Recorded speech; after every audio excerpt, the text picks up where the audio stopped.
Bonjour tout le monde et puis, bienvenue sur cette présentation, sur cette conférence.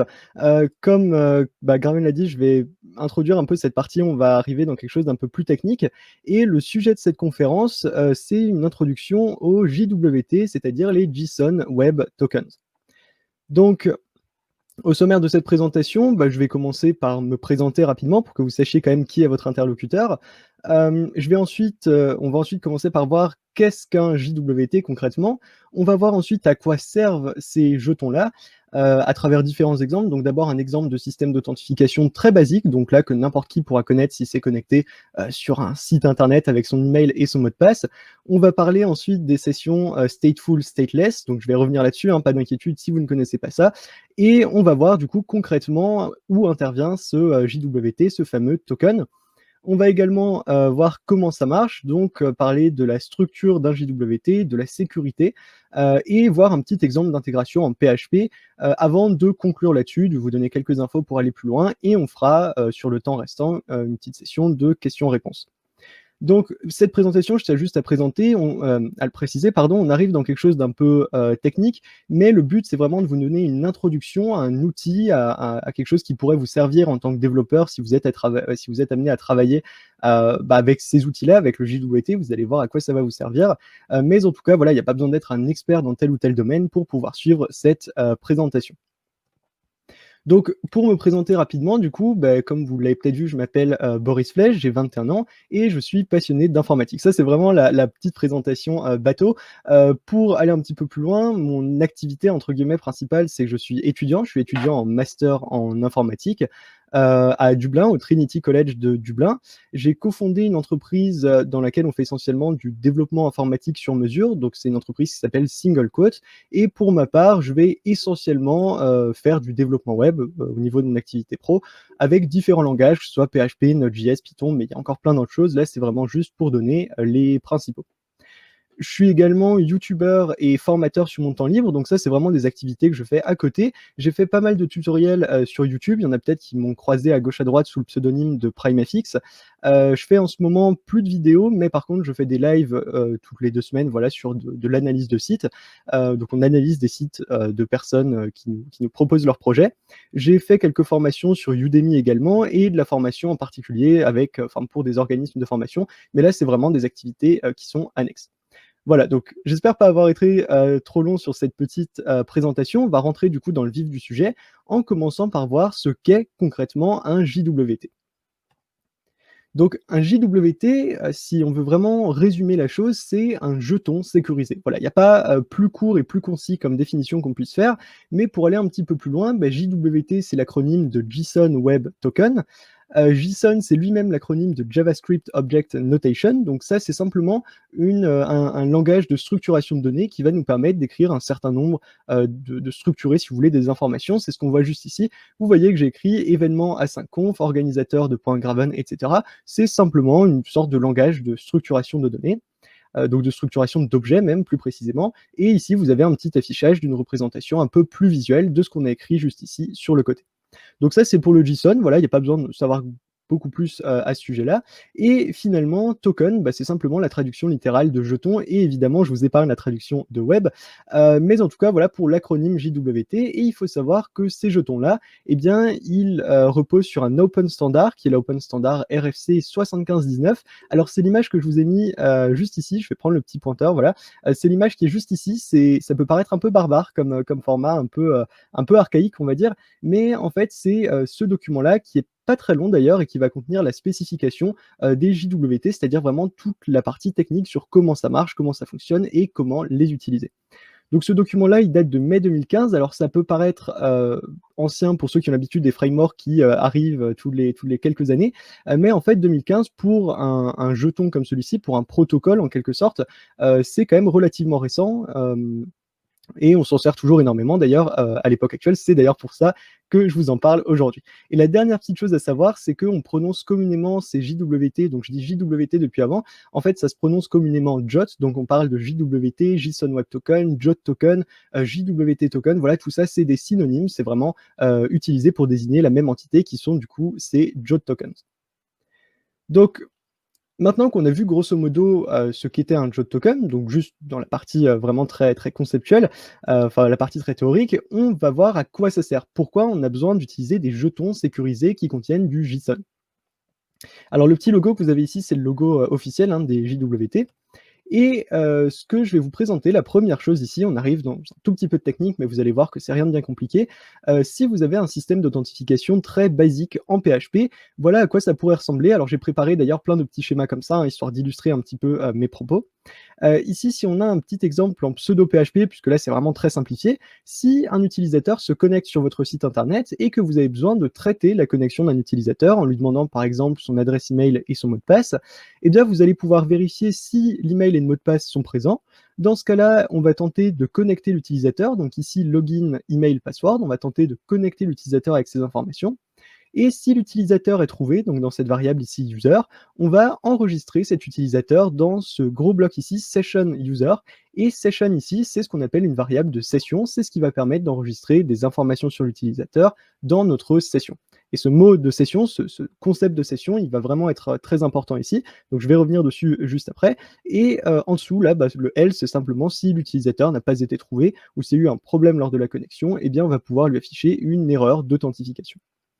Donc, schématiquement, voilà à quoi ça ressemble. On va avoir un client ici. Donc, quand je vais parler de client et de serveur, je vais parler ici de client au sens pas au sens client comme un utilisateur, mais au sens vraiment navigateur. Donc, par exemple, un client mobile, un client web, un client, etc. Donc, un client web, typiquement, pardon, ce sera un navigateur web, par exemple Google Chrome. Et le serveur, bah, ce sera votre serveur qui exécutera le code PHP, par exemple, que j'ai indiqué juste ici sur le côté. Donc schématiquement, l'utilisateur va dire: «J'aimerais me connecter, voici mon email et mon mot de passe». Le serveur va, stocker les informations de l'utilisateur dans la session, évidemment uniquement si les informations de connexion sont valides. Et si la connexion a bien réussi et que les informations sont stockées dans la session, eh bien le serveur va dire au client: «Voilà, la connexion est réussie et j'ai gardé ce qu'il faut en mémoire, j'ai gardé tes informations de session dans ma mémoire». L'intérêt de garder ces informations de session en mémoire pour le serveur, c'est que lorsque l'utilisateur va être connecté, qu'il aura cette variable ici de session existante. Encore une fois, hein, je vous le montre en PHP, mais le principe est vraiment similaire pour d'autres technologies. Une fois que l'utilisateur ici sera existant, enfin cette variable de session plutôt, cette session tout court, l'utilisateur ici, le serveur va pouvoir récupérer la variable de session et toutes les informations de session concernant cet utilisateur. Autrement dit, je vais tout de suite passer au schéma ici. Autrement dit, si un client est déjà connecté et qu'il veut accéder à une ressource, il va dire au serveur: «Voilà, j'aimerais voir cette ressource qui est protégée. Je viens de me connecter, donc tu devrais te souvenir de moi», hein. Donc, dans la pratique, le client n'a rien à fournir, hein, c'est juste une information, à titre arbitraire. Et ici, le serveur, bah, qu'est-ce qu'il va faire de son côté? Il va vérifier les informations de session dans sa petite mémoire, il va aller chercher s'il connaît déjà cet utilisateur et si effectivement il connaît cet utilisateur, il va lui dire, donc s'il le connaît et que les informations sont correctes, il va renvoyer à l'utilisateur: «Voilà, c'est bon, voici la ressource protégée, la ressource que tu m'as demandé, les infos que j'avais conservées sur toi, les infos de session, t'autorisent bien à y accéder». Donc tout le mécanisme, en fait, toute la mécanique qu'on voit ici, c'est que le serveur va stocker de son côté des informations de session, c'est vraiment important, par rapport au client, à l'utilisateur. Et finalement, ce serveur va pouvoir réutiliser ces informations ultérieurement, donc après que, le client se soit connecté. Et c'est quand même très pratique puisque ça évite au client d'avoir à rentrer son email et son mot de passe à chaque fois qu'il a envie, d'accéder à une ressource qui est protégée. Bon, là, on reste vraiment dans du très simple. On va passer maintenant à une partie, d'une différenciation entre des sessions stateful et stateless. Et là encore, les mots, c'est des mots un petit peu techniques, mais en fait, c'est rien de bien compliqué. Pour faire simple, stateful, ça veut dire que le serveur connaît le client connecté, donc connaît chaque client connecté, avec justement ces informations de session. Donc c'est ce que je vous ai montré à l'instant. On va avoir avec PHP, la super globale, donc cette variable session. On va avoir des modules, par exemple avec Node.js, on va avoir Express Session. On a d'autres modules qui existent ou d'autres appellations qui existent pour Python ou d'autres frameworks web, Python Django par exemple. Bref, ça c'est du stateful, ça veut dire simplement que le serveur va connaître les informations sur ses clients. Donc si on le voit ici sur ce schéma, vous voyez ici qu'on a un client 1 qui va avoir un identifiant de session 1 et le serveur va avoir une petite mémoire ici qui va stocker les informations sur la session avec l'identifiant 1. De la même façon, si on a un client avec, enfin un client 2 avec un autre ID de session qui apparaît, le serveur aura également une petite zone mémoire ici où il va stocker des informations sur cette session. L'idée ici, ce que je vais vous présenter, et c'est là où on va passer justement au JWT token, hein, on y arrive, je vous rassure, c'est qu'on va avoir non seulement du stateful, mais on a un autre concept qui existe qui est le stateless. Et le stateless, en fait, dans cette mécanique-là, le serveur n'a plus aucune idée de qui est le client qui effectue une requête. C'est-à-dire que concrètement, le serveur, en fait, ces zones ici, session 1 et session 2 n'existent plus. Voilà, on les efface complètement. Le serveur, à chaque fois qu'il reçoit une requête, il doit recevoir les informations du client directement et il n'a pas connaissance de ces informations de session puisqu'il n'y a pas à proprement parler de session du côté du serveur. Donc, au niveau des exemples, on peut penser à un client et serveur distant. C'est vrai que jusqu'à présent, l'exemple d'authentification, il marche bien pour un site internet, par exemple, mais dès qu'on va avoir, par exemple, une application mobile qui va devoir communiquer avec un autre serveur, avec un serveur qui est plus loin et qui ne gère pas la partie client, ça peut être un petit peu plus compliqué. Je ne vais pas rentrer dans les détails techniques, mais on n'a pas cette proximité entre le client et le serveur qui va nous permettre concrètement d'utiliser cette mécanique de session. On a également ce souci-là, de session si on utilise par exemple un client qui va interagir avec plusieurs serveurs. On voit de plus en plus, alors ça c'est subjectif, c'est une impression personnelle, mais j'ai de plus en plus l'impression, qu'on a tendance à diviser un petit peu tout ce qu'on fait, toutes les actions, les API, les requêtes et les services en ce qu'on appelle des microservices et finalement ces microservices, ils peuvent se retrouver sur 15 serveurs différents et donc là, on n'a plus la possibilité de maintenir une seule session sur un seul serveur puisque, notre application aura besoin par exemple de 3 serveurs différents pour fonctionner. Donc ça, c'est le principe du stateful et stateless. Stateful, le serveur connaît les infos de session. Stateless, il n'a aucune idée de session. Du coup, on parle aussi parfois, au lieu de stateless, on parle simplement d'architecture sans session. Voilà, ça revient aussi. Mais la plupart du temps, on utilise ces termes de stateful et stateless. Du coup, on arrive au vif du sujet. Enfin, je vous ai fait une grosse introduction là, mais c'était vraiment important pour poser les bases et le contexte surtout d'utilisation d'un JWT pour que ça sorte pas de nulle part. Et lors de l'utilisation d'un JWT, eh bien, le principe de ces tokens, c'est de pouvoir pallier au manque d'informations que le serveur pourrait avoir sur un client lorsqu'on utilise justement du stateless. Et donc là, l'idée, en fait, derrière ça, vous allez voir que, finalement, c'est assez simple dit comme ça. Si on ne peut pas stocker les informations de session d'un utilisateur sur le serveur, les informations d'un client plutôt sur le serveur, quelle possibilité il nous reste? C'est de les stocker directement chez le client. Et c'est exactement à ça que vont servir ces JWT tokens. Donc au niveau, schématique, voilà à quoi ça ressemble, voilà comment ça s'utilise plutôt. La connexion d'un utilisateur à un compte sur un site internet, ici on va avoir la connexion classique, donc la connexion avec, adresse email et mot de passe par exemple. Ensuite, le serveur va générer un JWT token. Le JWT token va être renvoyé au client. Le client va stocker ici ce JWT token et finalement, à chaque nouvelle requête du client vers le serveur, le client va lui envoyer ce JWT token pour lui dire en gros, voilà, c'est moi, c'est ce qui prouve ma session, c'est ce qui prouve que je me suis bien connecté. Voilà mon jeton, mon jeton, c'est mon passe-droit en fait. Voilà le jeton que je te donne pour que tu me donnes en retour accès à telle ou telle ressource, par exemple. Et donc pour aller juste un petit peu plus dans la partie technique, mais là c'est pas quelque chose d'important, vous retrouverez l'information très facilement. Si vous ne savez pas où, passer ce JWT token, eh bien ce JWT token, donc c'est une chaîne de caractères, hein, il va falloir le passer dans le header, donc dans l'entête de vos requêtes HTTP, si vous utilisez du moins le protocole HTTP, hein, et dans la partie plus précisément dans le champ authorization bearer token. Donc ici, c'est vraiment cet, élément-là qu'il va falloir utiliser pour communiquer ce JWT token entre un client et un serveur. Et donc token ici sera remplacé par le JWT token. Voilà pour cette partie, comment ça marche et du coup schématiquement ici, j'ai repris les mêmes schémas que ceux qu'on avait avant, mais la différence ici, c'est que le client va se connecter de la même façon, sauf qu'ici, le serveur ne va pas stocker les informations de session, du client dans sa mémoire. Il va directement générer un JWT token, si les informations toujours de connexion sont valides bien sûr, et il va renvoyer ce JWT token au client. Le client va du coup devoir conserver de son côté le JWT token par le moyen qu'il souhaite, il va juste le conserver bien au chaud et il va pouvoir le retourner, c'est la raison pour laquelle il le conserve, c'est pour le renvoyer juste après, au serveur à chaque nouvelle requête qu'il va faire.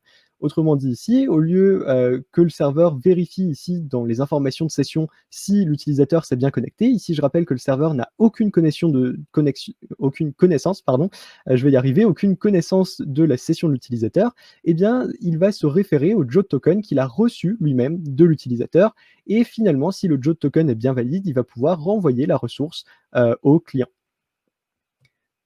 Du coup, on a vu, vraiment là à quoi ça sert. Vous savez maintenant à quoi servent les JOT tokens et dans quel contexte on va pouvoir les utiliser. Mais on va passer un petit peu plus en détail sur la partie comment ça marche, puisque vous pouvez peut-être vous demander comment c'est possible qu'un client envoie une information au serveur pour accéder à des ressources pardon, protégées, alors que finalement le client pourrait très bien modifier ces informations, modifier ce token. Et du coup, c'est la raison pour laquelle je vous disais au début que les JOT tokens étaient des jetons sécurisés, puisqu'effectivement, on va avoir une notion de sécurisation dans ces jetons.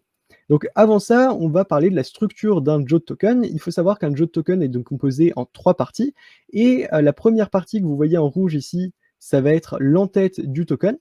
Donc cette entête, elle va contenir simplement le type de jeton. Donc ici, dans notre cas, c'est tout le temps type de .jwt, c'est l'information qu'on voit juste ici. On va indiquer également dans le header l'algorithme qui est utilisé pour le hachage. Ça, on va y revenir un petit peu plus tard, c'est la partie sécurité. Et cet algorithme ici, on va également pouvoir en préciser un. Et par défaut ici, on a l'algorithme HS256 pour le hachage du jeton. Il n'y a pas grand-chose de plus à paramétrer ici, hein, on peut laisser ces valeurs par défaut, et on peut passer au champ payload. Donc là, le payload, c'est vraiment les données qui sont transportées à l'intérieur de notre JOT token. Ces données, c'est la partie que vous voyez en violet ici, donc tout le long. Et vous voyez d'ailleurs au passage que chaque partie, le header, payload et la signature, sont séparés par des petits points juste ici dans la chaîne de caractères. Et cette partie en violette eh bien, va contenir les informations qui sont juste ici, payload data, sur lesquelles je vais revenir du coup. En fait, ce payload va pouvoir contenir 2 grands types d'informations. On voit que c'est du JSON, on voit qu'on a à chaque fois cette idée de clé-valeur, donc un champ avec sa valeur, une autre clé avec sa valeur, etc. Donc name Boris, email, mon adresse mail, etc. Et on va avoir 2 grands types de champs. Ces champs, c'est ce qu'on appelle des claims dans le vocabulaire de ces tokens. Et on va avoir 2 grandes catégories qui sont les registered claims et les public claims.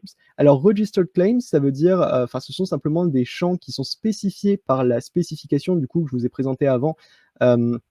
La spécification des RFC, la spécification des JOT tokens, et qui va permettre d'indiquer différentes informations vis-à-vis du jeton. Par exemple, I2S, ça veut dire issuer, faut que je le prononce correctement, et c'est simplement la personne ou l'entité, le site ou le serveur, peu importe, mais c'est la personne qui crée ce JOT token. On va avoir sub qui est le subject. Donc subject, c'est la personne, par exemple, qui reçoit ce JOT token. Donc ici, subject, ça pourrait être l'identifiant de l'utilisateur qui vient de se connecter. Auth, c'est audience, c'est l'audience à qui est destiné ce token. Exp, ça va être expires, donc c'est la date à laquelle le token va expirer. NBF pour not before, donc c'est-à-dire on ne peut pas utiliser le token avant un certain temps. IAT, c'est issued at, ça veut dire le token a été généré à telle heure, donc c'est le temps à la seconde près auquel a été généré le token.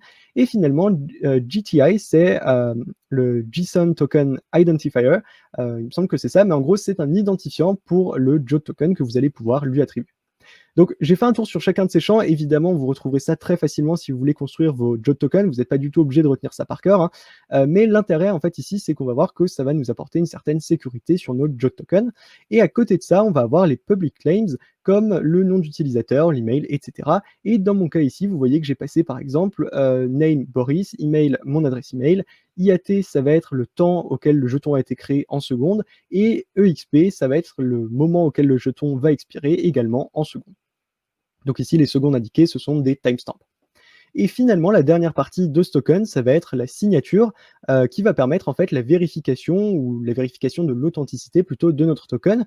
La vérification ici, elle va être générée par un hash, on va hasher le header et le payload, donc ces informations ici et ici, ces 2 parties. On va les hasher, mais on va rajouter en plus de ça, dans le hash ici, on va rajouter ce qu'on appelle une clé secrète, et on va voir juste après à quoi cette clé va nous servir. En tout cas, on a ces informations-là, on a notre token qui a été généré ici, et grâce à ça, donc ça c'est le debugger du site jwt.io, vous pouvez l'utiliser de votre côté pour faire des tests si vous le souhaitez, mais du coup avec ça, on a la structure d'un JWT qui est en place. Maintenant, on va parler un petit peu de sécurité, et pour commencer, la sécurité, elle se fait directement dans les claims, dans les register claims, qui vont nous permettre de vérifier quand un jeton a été généré, par qui, quand il doit expirer, etc. Donc c'est déjà ces paramètres de base qui vont nous permettre de vérifier ça. Ensuite, il faut savoir qu'un JWT a généralement une courte durée de vie. Alors là, c'est un petit peu biaisé puisque la durée de vie, vous pouvez la mettre en place manuellement, c'est vous qui la configurez. Mais généralement, on choisit une durée de vie relativement courte de quelques minutes à quelques heures selon le niveau de sécurité dont vous avez besoin. C'est ce qui va permettre, entre autres, de révoquer, c'est-à-dire d'annuler la validité d'un jeton qui a été généré préalablement par votre serveur. Ensuite, il faut savoir que les JWT sont signés et c'est ce qui va assurer l'intégrité des données et c'est là qu'intervient justement cette clé secrète. En fait, vous le voyez ici, j'ai modifié la clé secrète sur le même jeton que ce qu'on avait avant. Vous voyez qu'ici, on avait une clé secrète différente. La signature était ici vérifiée et si je viens modifier cette clé secrète, eh bien, la signature, cette fois-ci, devient invalide. Vous le voyez juste en dessous, on a ce invalid signature. L'intérêt ici, en fait, l'avantage de faire ça, je ne veux pas rentrer trop dans les détails du hachage, encryption et compagnie, je ne veux pas vous perdre là-dessus, mais en tout cas, ce qu'il faut comprendre, c'est que cette clé secrète, seul votre serveur va la connaître et du coup, sans avoir cette clé secrète, n'importe qui, n'importe quelle personne, en fait, ne serait pas capable de générer, un JWT token que votre serveur pourrait reconnaître. Autrement dit, toute la sécurité ici repose vraiment sur cette clé secrète qui va permettre de générer une signature propre à chacun des jetons et c'est ce qui fait que si un utilisateur, par exemple, prend son jeton et tente de le modifier pour modifier son adresse mail, son identifiant ou peu importe, eh bien, il n'aura pas cette clé secrète pour régénérer la bonne signature et du coup, votre serveur va voir que la signature n'est pas valide et donc que le jeton ne peut pas être accepté. Donc voilà pour cette partie signature, pour cette partie sécurité ici. Maintenant, les questions un petit peu communes, ça va être bah, qu'est-ce qui se passe si quelqu'un dérobe un JWT token? Eh bien, il va pouvoir se faire passer pour quelqu'un d'autre. Concrètement, c'est ce qui pourrait se passer si on l'interceptait. Ceci étant dit, on va voir un petit peu plus loin que le JWT est communiqué quand même sur un canal sécurisé, généralement HTTPS. Juste avant ici, qu'est-ce qui se passe si la clé secrète est découverte? Eh bien dans ce cas-là, c'est ce que j'expliquais avant, n'importe qui va pouvoir générer des JWT tokens qui vont être acceptés par votre serveur. Autrement dit, là, ça peut être vraiment très dangereux, d'où l'importance d'avoir vraiment une clé secrète très sûre et très sécurisée. Et enfin, voilà, il faut savoir, ça c'est juste un petit rappel, un JWT est signé, ça veut dire qu'on enregistre sa signature à la fin, mais il n'est pas haché ou encrypté. Concrètement, qu'est-ce que ça veut dire? Ça veut dire que si je prends les informations ici, par exemple, qui sont en violette ici, donc le payload, les données du token, et que je les passe dans un convertisseur ici de base 64, c'est simplement un format d'encodage, donc c'est juste une traduction. C'est comme si vous utilisiez Google Translate entre de l'anglais et du français. Et bien ici, on a notre texte en anglais, donc en base 64, et quand on vient le traduire dans la langue qu'on connaît, qui est ici du JSON du coup, donc là c'est du texte plein, mais nous ça va être du format JSON, eh bien on va retrouver toutes les informations de notre token. Autrement dit, ici, si on intercepte un token, vous voyez qu'il n'est pas du tout encrypté, on a les informations en clair qui sont disponibles. L'idée en réalité, donc le problème ici, c'est que les données du payload peuvent être décodables très facilement, mais en réalité, il faut aller un petit peu plus loin que ça, puisque un JWT token peut être encrypté si on le souhaite, il y a des mécanismes qui permettent de le faire, mais pour aller encore plus loin que ça, en fait, l'encryption, généralement, elle est souvent déléguée au canal de communication. Ce que je veux dire par là, c'est qu'au lieu d'utiliser du HTTP pardon, qui n'est pas sécurisé, eh ben, un JWT token, on va simplement s'assurer de le transmettre par HTTPS et du coup, toutes les données qui composent le JWT token, finalement, vont être encryptées par ce canal HTTPS et donc, bah, même si quelqu'un intercepte cette communication, il sera a priori pas capable de récupérer, de décrypter finalement les informations du JWT token. Je vais m'arrêter là pour la partie sécurité, ça peut aller très loin comme ça, il y a beaucoup de choses à connaître quand même à ce niveau-là, mais ça vous donne déjà une bonne introduction de quel est le niveau de sécurité des JWT tokens et quels sont les mécanismes de base qui existent pour sécuriser des JWT tokens. On termine du coup avec un petit exemple d'intégration en PHP. Ici, vous le voyez, c'est vraiment très simple, j'ai pris une librairie PHP JWT, qui est la librairie Firebase JWT. J'ai créé ma clé secrète. On vient ensuite indiquer le payload ici de notre jeton avec issuer, la personne qui crée le jeton. Donc là, j'ai mis les mêmes informations que celles dans l'exemple précédent. Le temps auquel a été créé ce JWT token, une expiration dans 15 minutes, puisqu'ici on a 15 fois 60, donc 15 fois 60 secondes. Et finalement, juste ici, on va choisir d'encoder ce JWT token à partir du payload, donc de nos données, et de la clé secrète. C'est aussi simple que ça, et là, vous avez juste à retransmettre ce JWT token qui a été généré pour le transmettre à votre client. De la même façon ici, pour décoder ce token, quand un utilisateur, un client va nous envoyer un JWT token, on va pouvoir le récupérer dans les headers de la requête HTTP, pardon, j'ai vraiment du mal avec ce mot. Vous allez pouvoir les récupérer dans ces headers. Donc là, il faut une fonction qui vous permette de faire ça, et je ne l'ai pas écrite parce que ça dépend vraiment de la technologie, que ce soit PHP ou autre chose. Mais en tout cas ici, on va décoder ce token en indiquant le JWT, donc ce qui a été reçu par le client. On va indiquer la clé également, donc ici notre clé secrète, c'est très important puisque c'est ce qui permet, comme je le disais avant, de régénérer la bonne signature pour vérifier la validité du token. Et finalement, ici, on va indiquer les algorithmes de hachage valides, donc ici, HS256 étant celui par défaut, que je n'ai pas précisé ici, puisque c'est également celui qui est utilisé par défaut par cette librairie. Et donc là, une fois que le token a été décodé, s'il y a un problème, on va avoir une erreur, par exemple ici, une erreur d'expiration du token, on pourrait avoir une erreur d'invalidité, une erreur quelconque, le token, juste qui a expiré ou qui n'est pas valide, la signature qui est invalide. Mais si tout s'est bien passé, et bien juste ici, vous voyez dans ce echo, on va pouvoir afficher comme ceci les informations du token telles qu'on les a précisées juste ici dans la création. Voilà donc pour l'utilisation. Vous voyez qu'au final, c'est pas bien plus compliqué que ça. Il y a quelques trucs auxquels il faut faire attention, mais de manière générale, ça reste relativement abordable. Je vais conclure rapidement là-dessus. Les JOT tokens, ça nous offre une approche qui est assez pragmatique, simple et efficace, surtout pour du stateless si on a besoin de travailler avec plusieurs serveurs. On a peu d'overhead côté serveur, ça veut dire qu'on utilise, pour faire simple, on utilise peu de mémoire côté serveur puisqu'on ne stocke pas de session, mais à contrario, on va stocker plus d'infos dans chaque requête faite par le client, donc on va éviter de stocker trop d'informations dans les JOT tokens, on va se limiter au strict minimum nécessaire. Ça nécessite d'être proprement mis en place pour pas avoir de risque au niveau de la sécurité, et ça reste enfin des jetons de courte durée, donc on a des mécanismes qui permettent de régénérer des JOT tokens, qui durent par exemple seulement 15 minutes. On a par exemple le mécanisme de refresh token, qui va nous permettre de régénérer des JOT tokens, donc ça utilise carrément 2 JOT tokens, bref ça va un petit peu plus loin, mais c'est ce qui va nous permettre de maintenir une session d'un utilisateur sans que l'utilisateur ait à se reconnecter par exemple toutes les 15 minutes. Pour aller un petit peu plus loin, je vous ai mis quelques liens. Donc ici, vous avez le site internet officiel de JOT Token, un guide complet que j'avais écrit. Je trouve vraiment les JOT Tokens cool, en fait, ce mécanisme de manière générale, et je l'ai utilisé de plus en plus. Et en allant vraiment dedans dans la partie technique, j'ai trouvé ça super intéressant, et c'est pour ça que j'en avais fait il y a quelques mois un article. Et c'était la bonne occasion, du coup, d'en parler un petit peu plus en conférence aussi, de donner un aperçu un peu illustré, j'ai envie de dire, et en vidéo. Mais si vous voulez, il y a un petit peu plus d'informations sur ce lien, du coup, sur ce guide complet, où on va plus loin dans les mécanismes de refresh tokens et d'autres choses.